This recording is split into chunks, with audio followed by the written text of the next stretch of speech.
Sad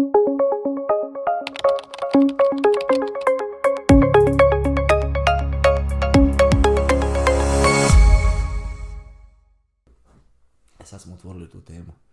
Smijem reći, bila jedna Nevenka Pađena, nastavnica iz prirode i društva.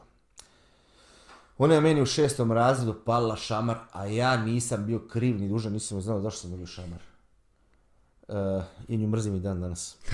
Znaš koji je plan? Pamtiš si. Da, živa je. Živa je, ona je bila zapravo jako loš pedagog, jako loša nastavnica, učiteljica.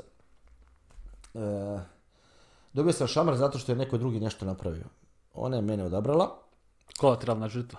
Da, ali nisam onako upitnik, mislim, malo crveno mi malo lice, boli više nego što, unutra nego što tako, boli zapravo. Ponos boli, da, više nego obraz. Da, ovo, jesam ju mrzio, ne volim ni dan danas. I plan mi je reći u lice danas kad je sretnem, to sve što je ona napravila, nije mi pružila baš nešto pravedno, da ja pitam, što misliš da ja sad mi pitam, kak bi vi sad da ja vas udarim? Jel bi vama to bilo dobro? Iz čista mira, recimo sad.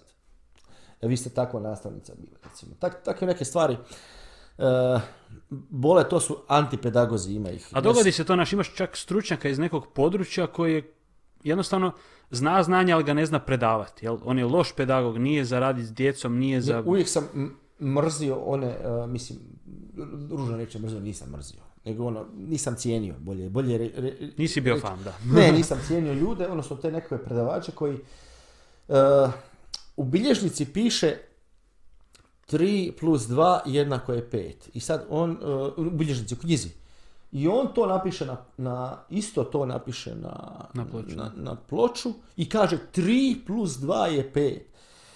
I on ti nije objasnio šta je sad, zašto je sad 3 plus 2 je 5, šta se tu dešava, nego samo je ponovio ono što piše. Ja sam mislim, bože dragi, pa to sve piše tu, zašto mi to ponavljaš? Mogu to i sam. Oni nemaju osjećaja za pravu problematiku i za pedagogiju i za prenošenje znanja. Tog fali i stvarno je barem 50% učitelja, odnosno prenositelja znanja lošije kvalitete. Ja sam siguran da je bar 50%.